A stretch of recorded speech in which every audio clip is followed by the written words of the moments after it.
Bonjour, chers amis. Je veux seulement vous faire un petit bilan de la dernière session. Je vais être franc comme d'habitude. Moi, je pense qu'on a eu une bonne session, sauf la dernière semaine. Et vous le savez, une très mauvaise semaine, donc il n'est pas question de cacher cette réalité-là. Ça a jamais été mon genre. Mais à un moment donné, il faut se dégager de l'arbre. Il faut regarder la perspective. Qu'est-ce qu'on a fait dans la dernière session? On a mis en évidence encore ce qu'on appelle des situations qui devraient être corrigées. Mais on n'a pas fait que ce que j'appelle de la critique, c'est pas de même qu'on devrait marcher, on a mis des solutions sur la table. Quand on dit, par exemple, pour réduire les temps d'attente à l'urgence, pourquoi que les pharmaciens ne peuvent pas prendre la place pour une simple renouvellement d'ordonnance? Ça, là, ça fait fois qu'on en parle. Puis le ministre n'est pas prêt. À un moment donné, il faut prendre des décisions. Ça, c'est un exemple d'allègement de la bureaucratie inutile. Deuxièmement, on a dit pourquoi pas envisager un prix plafond pour l'essence.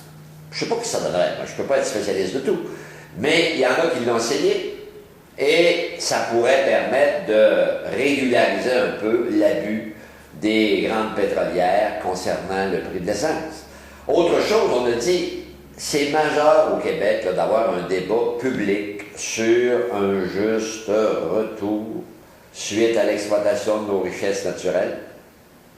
Ce serait important d'avoir un débat public parce que le gouvernement prétend qu'il a apporté la correction. Quand on est sûr d'une position, on la met en débat public et là, tous les intervenants pourraient s'exprimer et dire « Bon, ouais, ça c'est le régime qu'on veut pour ce qu'on appelle un juste retour pour faire plus de santé et d'éducation plutôt que brader nos ressources naturelles. » Alors, dans ce sens-là, c'est des solutions sur la table.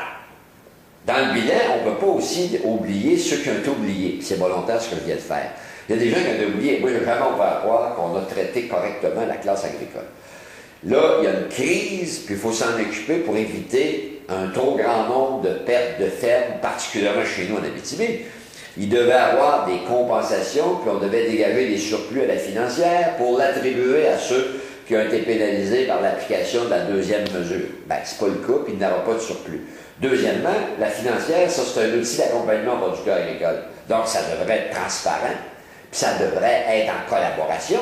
C'est leur outil de gestion. C'est plus le cas. On a la chance d'avoir un ministre de chez nous. Le ministre de l'Agriculture, c'est le député d'Abitibi-Ouest. Alors, le ministre de l'Agriculture devrait être beaucoup plus déterminant pour que la financière soit un accompagnateur des producteurs agricoles plutôt qu'autre chose. Voilà, en gros, les étudiants, pensez-vous que les étudiants n'ont pas été oubliés dans le sens que nous, on ne dit pas qu'à un moment n'est pas venu de corriger ou à apporter une indexation aux frais de scolarité. Mais là, c'est pas ça qu'on a fait. On les a clenchés pas à peu près avec une hausse sans précédent. Et dans ce sens-là, on trouve que c'est abusif. Mais je pense que dans l'ensemble de la session, on a été une opposition aguerrie, on a été une opposition qui a mis des solutions sur la table, parce qu'on a un programme politique qui correspond mieux aux valeurs du Québec, et c'est ça que je voulais vous parler. Bon, oui, il y a une semaine plate, mais on ne peut pas rester le piton collé là, que sur la semaine plate. Et dans ce sens-là, il me semble qu'il faut avoir un peu plus de perspective, puis étudier l'ensemble. Je voulais vous souhaiter une bonne été, bonnes vacances, on s'en reparlera après, puis là, il va y avoir un petit répit de mes capsules, puis on commence ça vers le milieu d'août. Merci, bonnes vacances, continuez à être des gens intéressés par des questions d'actualité. Merci.